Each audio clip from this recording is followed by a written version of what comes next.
अस्सलामुअलैकुम। मैं हूं मुबशर चौधरी और आप देख रहे हैं MK smart solution. MK smart solution is a domain of chemistry. Here our training program will clear your concepts from beginners to expert level. It means MK smart solution का मकसद है कि हमने तमाम स्टूडेंट्स के लिए मैट्रिक टू मास्टर लेवल तक तमाम केमिस्ट्री कोर्सेज को डिजिटलाइज करना है और हर लेवल के स्टूडेंट के लिए बहुत ही ज्यादा आसान और मददगार प्लेटफॉर्म क्रिएट करना है। चलिए अब देखते हैं आज का टॉपिक। अब बात करते हैं सोर्सेज ऑफ ऑर्गेनिक कंपाउंड। मतलब कि हमने देखने हैं ऑर्गेनिक कंपाउंड के सोर्सेज कौन कौन से होते हैं। Organic compounds are naturally prepared by animal and plants. देखिए, फर्स्ट ऑफ ऑल हमें लवॉइजर ने सजेस्ट किया था कि नेचुरली जो ऑर्गेनिक कंपाउंड है वो एनिमल्स और प्लांट्स से प्रिपेयर होते हैं in 1828। Remember the first lecture. Next हमने बात की organic compounds obtained from the animals. वो ऑर्गेनिक कंपाउंड्स जो एनिमल से हासिल किए जाते हैं उनमें मेजर कैटेगरी है protein. Protein are present in the form of meat, mutton, chicken, eggs etcetera etcetera. And fats are the second type of the organic compound obtained from the animals. Fats are present in milk, butter etcetera. सो हम कह सकते हैं हमारे पास दो तरह के animal से organic compound हासिल होते हैं जिन्हें प्रोटीन और फैट्स कहा जाता है। प्रोटीन हासिल किए जाते हैं मीट, मटन, चिकन या एग्स या कई और चीज़ों से, और फैट्स हासिल किए जाते हैं मिल्क, बटर, इस तरह की चीज़ों से। Organic compound obtain from plants. ऐसे ऑर्गेनिक कंपाउंड जो प्लांट से हासिल किए जाते हैं। अब दो तरह के पौधे होते हैं, जिंदा पौधे और मुर्दा पौधे। जो तो होते हैं ना जिंदा पौधे, मतलब ऐसे प्लांट्स जो लिविंग फॉर्म में पाए जा रहे होते हैं, उनसे हमें कार्बोहाइड्रेट्स, प्रोटीन, विटामिन्स, ऑयल्स हासिल होते हैं। और ऐसे पौधे जो डेड फॉर्म में पाए जा रहे हैं उनसे हम कोल, पेट्रोलियम और नेचुरल गैस हासिल करते हैं।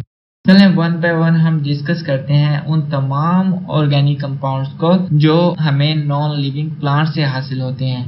Now let have a look, discuss all the sources one by one. तो ऑर्गेनिक कंपाउंड जो हमें नॉन लिविंग प्लांट से हासिल किए जाते हैं उन्हें देखते हैं। नंबर वन हमारे पास है coal. Coal is a blackish complex mixture of compound of carbon, hydrogen and oxygen. Coal एक काले रंग का मिक्सचर होता है, बहुत ही पेचीदा सा मिक्सचर होता है जिसे कार्बन, हाइड्रोजन और ऑक्सीजन पे मुश्तमिल होता है। It also consist of small amount of nitrogen and sulphur compounds. मतलब के कोल में कुछ अमाउंट में नाइट्रोजन या सल्फर भी पाई जा रही होती है as an impurity. Formation of coal. Coal कैसे बनता है? Coal was formed by the decomposition of dead plant buried under the earth's crust from the millions of years ago. कई लाखों साल पहले जो डेड प्लांट्स होते हैं वो जमीन के नीचे दबे होते हैं, उनकी डिकम्पोजिशन से कोल बन रहा होता है।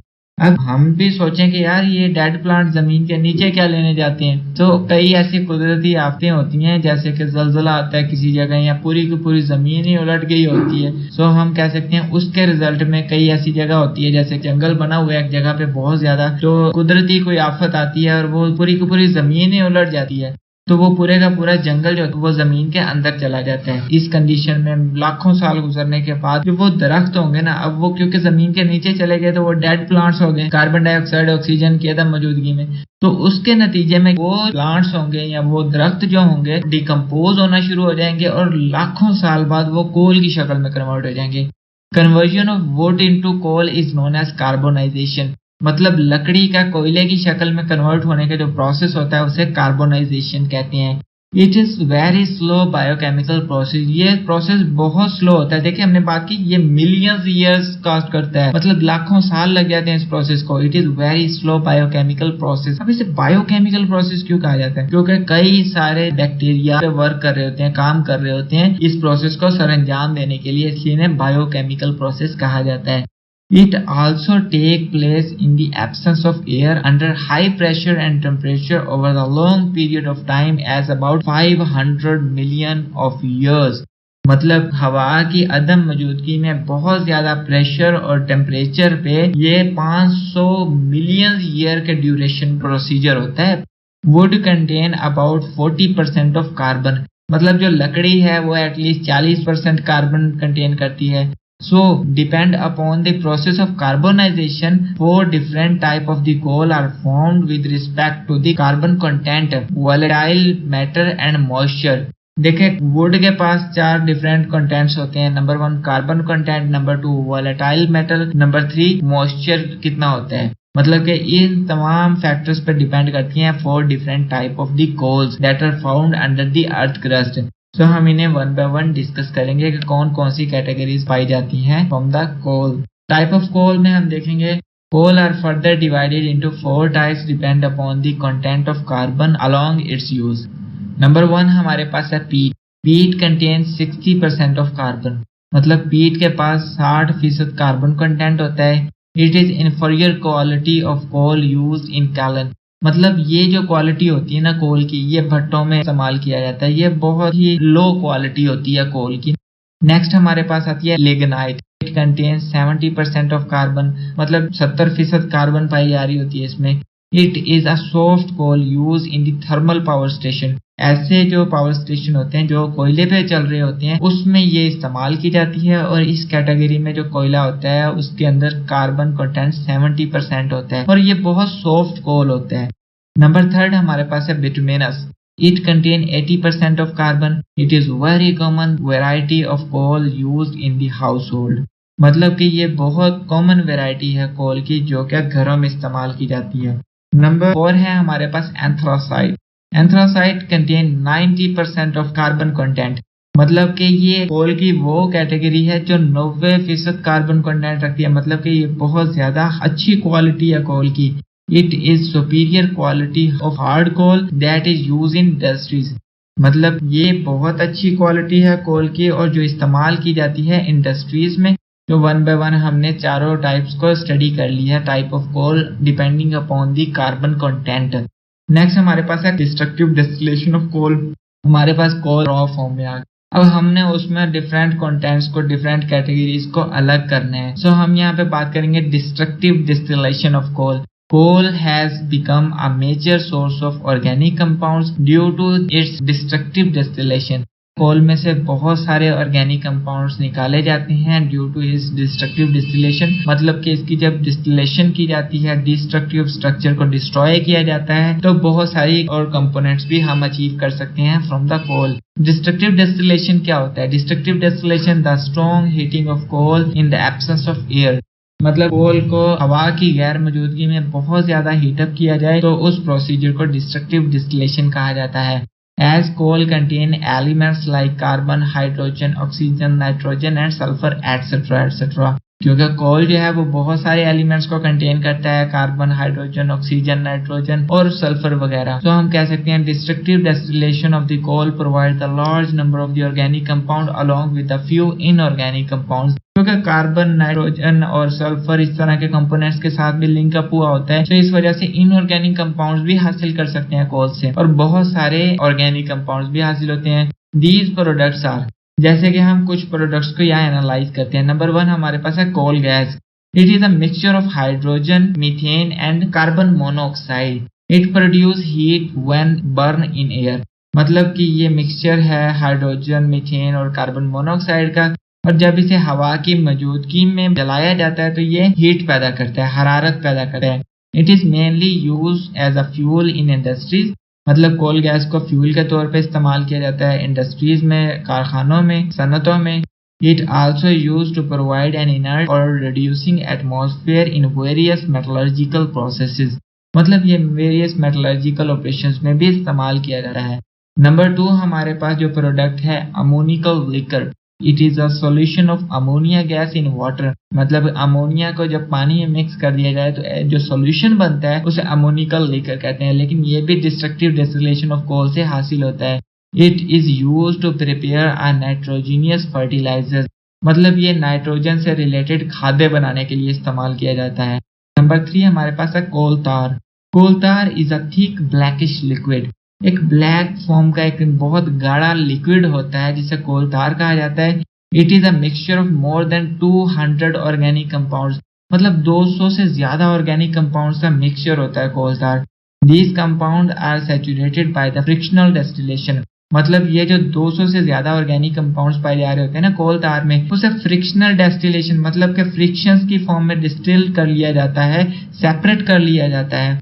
Some of the importance are aromatic compound like benzene, phenol, toluenes मतलब कुछ तो कंपाउंड बहुत ज्यादा इंपॉर्टेंट होते हैं, जैसे कि एरोमेटिक कंपाउंड्स होते हैं which are used to synthesise drugs, dyes, explosives, paints, जो कि रंग, ड्रग और अद्वियात और एक्सप्लोजिव्स बनाने के लिए या फिर पेंट्स बनाने के लिए इस्तेमाल किए जाते हैं। Beside these valuable chemicals, a black residue of coal tar is obtained which is called pitch। मतलब जब हम उससे तमाम valuable component, valuable organic compound को सेपरेट कर लेते हैं कोल तार से, तो पीछे एक गाढ़ा सा रेजिड्यू बच जाता है जिसे पिच कहा जाता है, which is use for surfacing of road और रूफ। मतलब जिस सड़कें बनाने के लिए या फिर हम कह लें कि छतों वाटरप्रूफ बनाने के लिए इस्तेमाल किया जाता है। नेक्स्ट डिस्ट्रक्टिव डिस्टिलेशन में फोर्थ क्वालिटी है कोल की हमारे पास कोक। कोक इज 98% कार्बन, मतलब इसमें प्योर फॉर्म होती है कार्बन की।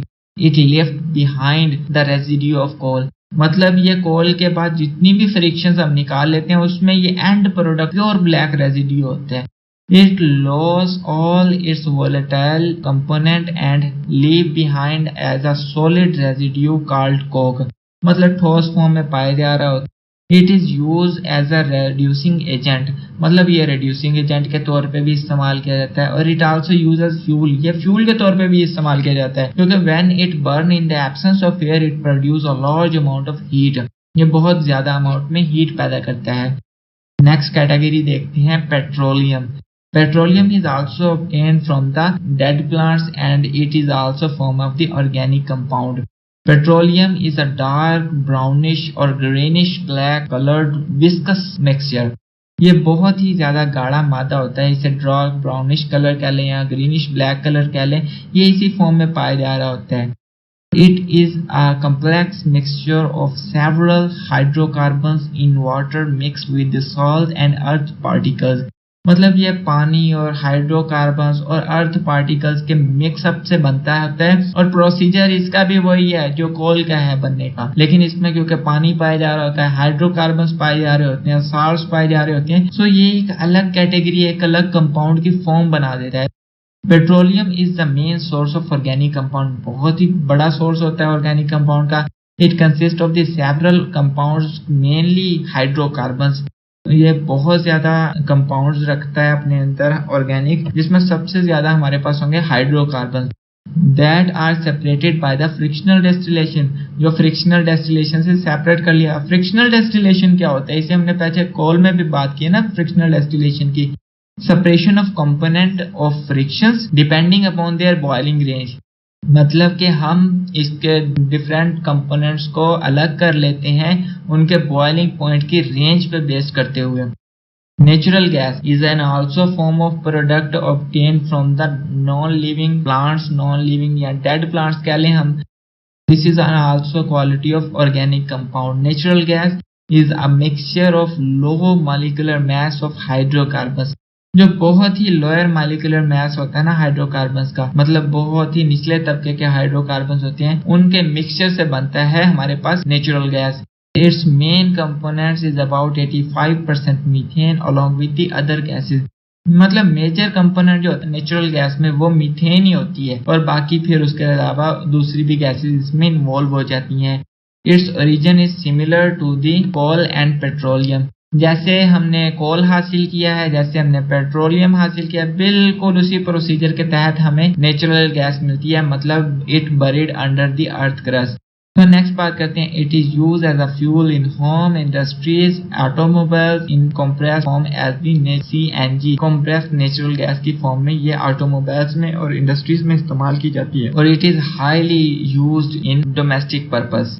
It also used to make the carbon black and fertilizer, मतलब ये कार्बन ब्लैक कंपाउंड होता है, बहुत हैवी कंपाउंड होता है, ये वो बनाने के लिए भी इस्तेमाल किया जाता है और ये फर्टिलाइजर बनाने के लिए भी इस्तेमाल की जाती है। नेक्स्ट हम इसे समराइज कर लेते हैं the complete source of organic compound को।